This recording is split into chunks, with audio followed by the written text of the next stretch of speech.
From the Bridgeport, Connecticut Police Department.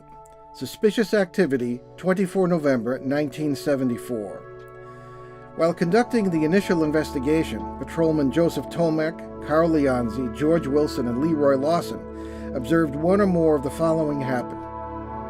The refrigerator rise approximately 6 inches off the floor, a 21-inch portable TV set in the living room rise off a table and turn around, furniture move away from the wall and fall over, objects on shelves and hanging from walls start vibrating. Also observed was a lounge chair that Marcia, the little girl, was sitting in, moving backwards rapidly and overturned. When officers at the scene tried to move the chair, they did so with great difficulty. And that was a police report from the Bridgeport poltergeist case of 1974.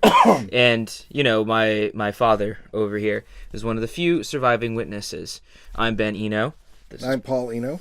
And welcome to our newest edition of Behind the Paranormal Case Files. It has been approximately a year, actually exactly a year since the last video that we have made.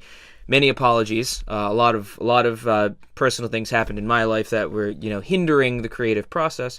So hopefully we can get back to making more content. Nothing bad. Just busy. Incredibly busy. Like getting married. Yes, getting married, dealing with house things, all that garbage in the mundane world. But today we're going to be talking about the Bridgeport poltergeist case, probably one of the most fascinating and best witnessed paranormal cases that have ever really, really happened and occurred in, not only New England, but possibly the world. Certainly the world. I mean, this was in the headlines all over the world.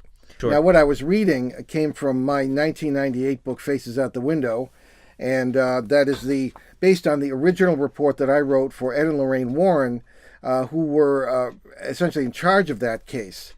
I was a 21-year-old seminary student, and I had been working with the Warrens for about 2 years, since 1972, when Lorraine read something I wrote about a previous case and thought the theories were interesting. Ed and Lorraine Warren being of the Amityville horror fame and movies such as The Conjuring, yes, and all of that nonsense. Right. Well, not all nonsense. Not all nonsense, a lot of but it is. However, there was no nonsense that I saw in this case, because I learned a lot and it shook me up. Anyway, I had not planned on being involved in this, of course. It was November 24th, 1974. It was a Sunday. I was home from the seminary where I was studying for the priesthood, and I was invited down to Ed and Lorraine's house in Monroe, Connecticut. I lived in East Hartford, about 60 miles to the northeast. And I started off in my 1968 Ford Fairlane to head down for their house for dinner. Lorraine, a terrific cook, and you never turned down a meal cooked by Lorraine. However, I never got my dinner because I pulled into their lovely rural driveway, and Lorraine came flying out of the house saying, "Are you in a high spiritual state right now?" And I was nowhere near a high spiritual state. As a matter of fact, my spiritual state was terrible. So I said to Lorraine, naturally, "Yes, I'm ready for anything." So off we went to the case. Now, also involved was Father William Charbonneau, a priest of the Archdiocese of Hartford, Connecticut, who had been called into this case as I was on my way down. So I went into town, the city of Bridgeport, actually, with Lorraine, and Father Bill Charbonneau and Ed Warren followed later we called it the Ghost. They had the black car, Connecticut license plate, GHOST, something I'd never do in a million years to draw attention to myself. Now, as with all poltergeist cases, we have certain beliefs about these things which are opposed to those believed by most parapsychologists. Mm-hmm. These things take a long time to get going. As I heard it, there had been, actually for several years in this house, there had been poundings on the walls. There would be all sorts of strange noises. And I even heard a recording of this later made by the owner of the house, Mr. Gerard Gooden, and his wife Laura, who were a middle-aged couple in their 40s. And they had adopted a few years before a young Native American girl from Ontario, Canada, whose name was Marcy, or Marcia, as you heard in the police report. Now, they had lost a son in the late 1960s, Gerard Jr., who had died. And, of course, everybody goes, aha, obviously it's the jealous ghost of the son. I mean, give me a break. But that's 19th century baloney because they don't know any other explanation. I don't believe that was what was happening at all. So it was when we went in to the case, to the house for the first time. Very, very small, really a 3 or 4 room bungalow in on a back street in Bridgeport, Connecticut, one of the poorest cities in Connecticut. So we walked into this little house, and it was full of police officers and a big mess. There had been things torn off the wall, things that I read in the police report originally had already occurred, so police officers were very confused at this point. During the previous days with the pounding, city engineers had come in. There was some question about whether this was seismic. It was not. There were all sorts of, there was an engineering study of the house in an informal way, and it didn't seem to be there was any structural issue with the house creating the pounding, et cetera, et cetera. So many avenues had been exhausted. And one of the first things that happened was that Mrs. Gooden was just coming in just after we did, after having had her toe broken by a flying television set. And she had just returned from St. Vincent's Hospital emergency room with her toe all bandaged up, and she was kind of limping. And she grabbed my arm and said, "Do you believe this?" I didn't even know who I was. Hadn't even been introduced to me yet. And I said, yes. So that was my initial introduction. Mr. Gooden was sitting with his head in his hands at the kitchen table just up the hall. I don't blame him.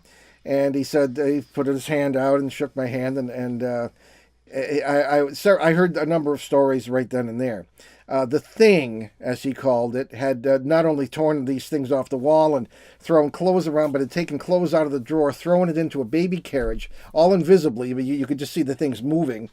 And the baby carriage, which was a toy of Marcy's, was pushed up and down the hallway by invisible forces of some kind, and I saw the thing sitting there. It's interesting that he referred to it as the Thing. Oh, what else would he? I mean, these were not highly educated people. They were. It's even scarier when it happens to highly educated people because their world is very comfortable and they feel that they're in control. Well, they didn't refer to it as a ghost or a spirit. They just said they didn't. The Thing. The Thing. Yeah, they didn't understand. Yeah.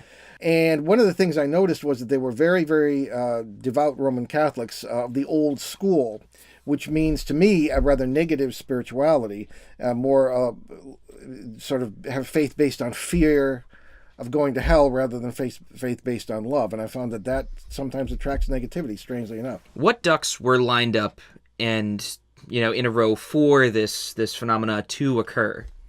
Well, essentially, the main duck, as it were, was Marcy, the young girl. She had been bullied at school, as we would say today, and she had been injured in her back, and she had been kept home by her parents, who were wildly overprotective. That kind of got me interested. And she'd been had not been out of this little house in 6 weeks. Mm-hmm. And she had her cat, and she had some toys, but other than that, she was not allowed to see anyone.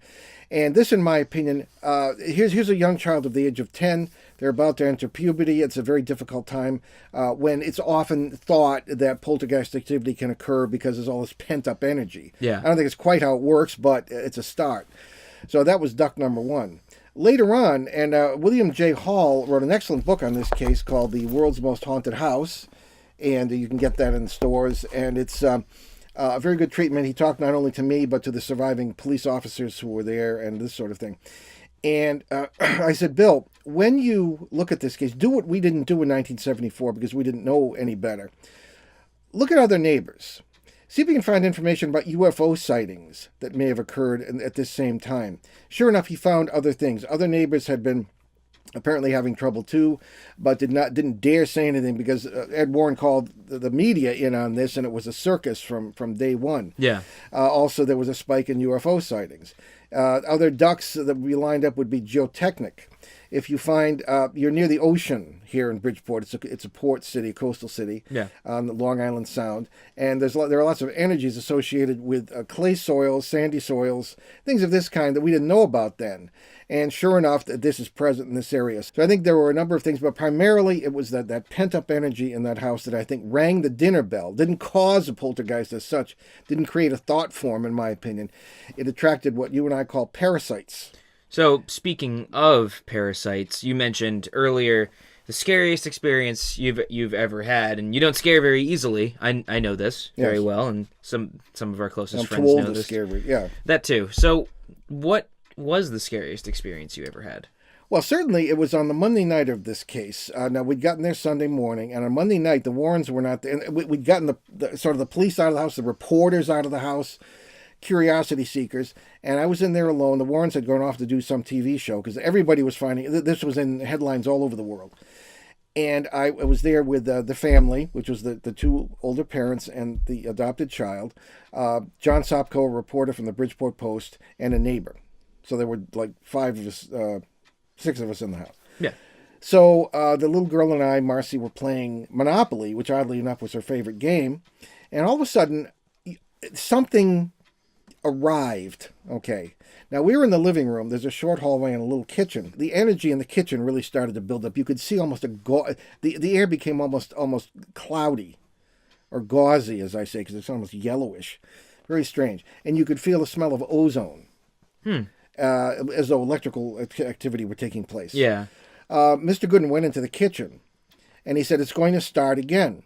Because being experienced with these phenomena, he knew a thing or two. Yeah. So he went in, and all of a sudden he starts chanting in a beautiful bass voice what sounded to me something in Latin. He said later on that he had been an altar boy and had thought of going to the seminary and becoming a priest. But I knew seminarians. I'd studied Latin for 5 years already, and he was good. Usually altar boys just learned in those days with the old masses, the Tridentine Mass, you'd learn the Latin responses. You wouldn't learn the language as such. So in the meantime, he comes back into the living room. Everybody was kind of afraid. 4 entities came down that hallway like after him. And you could see almost the gauzy shapes. One of them, I put the little girl behind me. I'd begun to read from a hymn, an Orthodox hymn to Christ called an Akathist. Mm-hmm. And I put her behind me. I knew it was after her. One of these things came and stood right in front of me. And again, you could see like a certain thing there, but it wasn't solid. I instinctively pushed against it. It pushed back. Now, these are supposed to be spirits, and spirits, by their very nature, by definition, are not physical beings. Yeah. And I was assuming these were demons and all. This thing pushed back. I felt a physical structure. I could even feel what felt like bone structure, and it was almost bird-like. It was very, very frightening. Because it was frightening not because of what it was. I was prepared for that, I guess, in a way, to encounter something. But it was frightening because it blew my belief system to smithereens. Well, what is fear and not understanding what's going on, Well, yes, any kind of disjointedness in space and time. That's what H.P. Lovecraft said fear really was. So that this thing, whatever it was, pushed back. I was totally taken aback, and it then got around me and threw Marcy across the room. Now, this is where I learned the hard way. You do not become angry, fearful, or annoyed or anything else in the presence of these things because they will feed on it. Hence the name parasites, as we call them today. Mm-hmm. And that's why these things start slowly. A little bit of pounding, some footsteps. As you get more annoyed or fearful or whatever, or angry, it feeds on it and gets stronger. So between everything that happened, refrigerators lifting up and turning themselves around. I saw that with a couple of policemen on one side and a couple of firefighters on the other. Policemen hiding in attics after said yes. said refrigerator picked itself up and turned itself around after being witnessed by hundreds of people, thousands of people lined up in the street. How did this whole case end? Well, essentially it ended in chaos. All right. Now, Ed Warren did things the way we do not do things. Mm-hmm. It's ironic. I've been a working journalist, a reporter, editor for 40 years now. The last thing I would do is call in the media because they don't know anything about it. They don't know anything, period, half the time. And they'll sensationalize. So what happened was that we'd been there for the better part of 3 days. We had to get something to eat. We had to get some sleep. So we left early Tuesday morning of this week.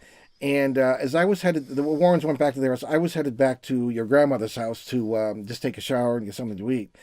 And I heard on WCBS radio in New York that, ironically, we were on CBS ourselves many, many years later, that the police had declared the whole thing to be a hoax. And what really happened was that Chief Superintendent Walsh and a few others came in to the house, and I don't know if Walsh came personally. They said, this is it. The city is tied up in knots. There was traffic coming in from every which way. And Bridgeport is not a small town. It was tied up in knots. Yeah. This is over. The kid did it. And all one of the police officers needed was Marcy. She kind of pushed the TV set, you know, because this is a kid. So the thing's jumping around. She likes the attention. And he said, aha, the kid did it. So I went back to the house as promised. Now, before we left this house Tuesday morning, mind you, Mrs. Gooden and Marcy all hugged us, made me promise to come back. At 2 o'clock that afternoon, I was supposed to meet the Warrens. I showed up, and Mrs. Gooden sticks her head out the door and says, "Officers, throw him off our property." So the police officer went, "Sorry," you know. So I went to the Warrens, totally confused, and that's where we set up a sort of a command post there, and the calls were coming in from as far away as Australia from the press. And then Ed explained that the cops had to clear the city, and that this was what it was all about. They said Wednesday, Ed and I went on the radio in Bridgeport, and we're battling with the police back and forth about this is not a hoax. We heard later on that Marcy, and we have copies of the police reports were printed in the book here, official police reports, that Marcy was taken to the Fairfield Hills State Hospital nearby, which is mercifully closed now, but was a psychiatric hospital, among other things, was tested psychologically, and that things were happening there in the room. Now, I know for a fact, having worked as a seminary student in psychiatric hospitals and being there because things were happening with certain patients, I don't doubt that story. Yeah. They came back to the house after everything died down.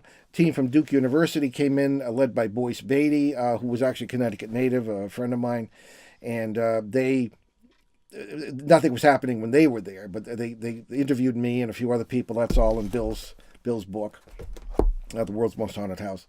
And so it sort of ended in chaos. I never went back there. The family eventually moved, but we heard it on good authority that Mr. Gooden had to sink their Christmas tree in concrete that year because it kept moving. Marcy left home as soon as the parents died. Marcy left and went to the Midwest and died only 2 years ago in her 50s. Very, very sad story. Wow. I liked her as a child, very, very sweet kid, but there were a lot of strange things going on. So the Bridgeport poltergeist case of 1974 remains I think without doubt, the most documented and best witnessed case of poltergeist activity probably in history. The original story, as I wrote it as a report to the Warrens, is in this book, Faces at the Window, 1998. It's available on Amazon and our site. And we have an updated version of things I didn't dare write in 1998 in our book from 2016, Behind the Paranormal, Everything You Know Is Wrong. That's available in stores. Or if you want to have them autographed, we're happy to do that.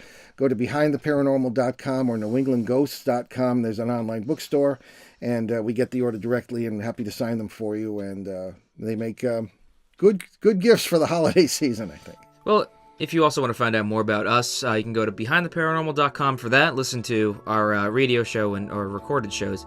Actually, you can get that at behindtheparanormal.com as well. And all of our upcoming guests and information and events and places we're going to be speaking at, you can get there as well. Don't forget to leave a like and subscribe to us here on YouTube. We got some big plans for the upcoming years, and hopefully we'll be collaborating with some of our good friends and making some new content. We're going to be working on a short vignette about Mystery Hill. Hopefully soon we get our pre-production meetings done and out of the way, and have some cool new ideas and some more case files and stuff on the way as well. So thanks for watching. Leave a like, subscribe, and we will see you next time.